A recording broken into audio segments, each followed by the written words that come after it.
ಇನ್ನು ಆರೋಗ್ಯ ಸಚಿವ ದಿನೇಶ್ ಗುಂಡೂರಾವ್ ಅವರು ಈ ಎಲ್ಲ ವಿಚಾರಕ್ಕೆ ಸಂಬಂಧಪಟ್ಟಂತೆ ರಿಯಾಕ್ಟ್ ಮಾಡಿದ್ದಾರೆ. ಏನು ಹೇಳಿದ್ದಾರೆ ಅವರು ನೋಡೋಣ.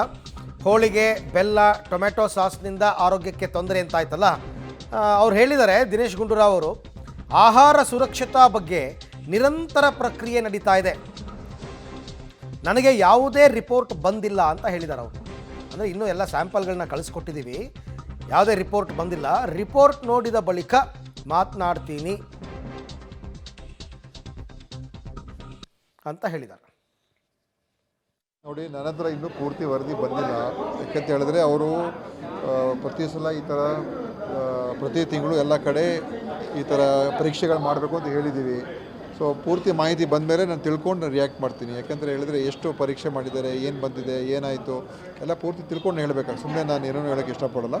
ಎಲ್ಲ ಮಾಹಿತಿ ಎಲ್ಲ ಬಂದಮೇಲೆ ಆಮೇಲೆ ತಿಳಿಸ್ತೀನಿ.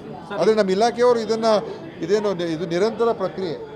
ಒಂದು ಕಡೆ ಬೇರೆ ಬೇರೆ ಪದಾರ್ಥಗಳನ್ನು ನಾವು ತಪಾಸಣೆ ಮಾಡಿಸುವಂಥದ್ದು, ಪರೀಕ್ಷೆ ಮಾಡಿಸುವಂಥದ್ದು, ಮತ್ತು ಅದರಲ್ಲಿ ಏನಿದೆ ಏನು ವಿಷಯ ನಮ್ಮ ರಿಪೋರ್ಟ್ ಏನು ಬರ್ತದೆ ಅದನ್ನು ನಾವು ಜನರಿಗೆ ತಿಳಿಸುವಂಥದ್ದು, ಮತ್ತು ಯಾರು ತಪ್ಪು ಮಾಡಿರ್ತಾರೋ ಅವ್ರ ಮೇಲೆ ಕ್ರಮ ತಗೊಳ್ಳುವಂಥದ್ದು.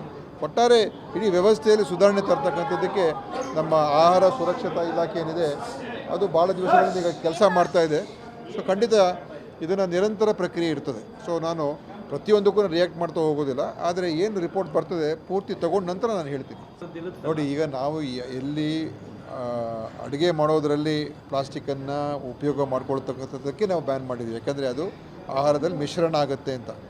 ಅದು ಬೇಯಿಸುವಾಗ ಅಥವಾ ನಾವು ಬಿಸಿ ಮಾಡಿದಾಗ ಅವಾಗೇನಾಗ್ತದೆ, ಅದು ಮಿಕ್ಸ್ ಆಗುವಂಥ ಸಾಧ್ಯತೆ ಇದೆ ಅಂತ ನಾವು ಅಷ್ಟಕ್ಕೆ ಹೇಳಿದ್ದೀವಿ. ಅದರಿಂದ ನಾನು ಅದನ್ನು ಮೀರಿ ಇನ್ನೂ ಸುಮ್ಮನೆ ಏನೂ ಹೇಳೋಕ್ಕೆ ಹೋಗೋದಿಲ್ಲ. ನಾವು ನಮ್ಮ ಹಂತದಲ್ಲಿ ಇದನ್ನು ಹೇಳಿದೆ. ಯಾಕಂದರೆ ಪ್ಲಾಸ್ಟಿಕ್ಕನ್ನು ನಿಷೇಧ ಮಾಡುವಂಥದ್ದು ಅದು ಪರಿಸರ ಇಲಾಖೆ ಅದೆಲ್ಲ ಇದೆ.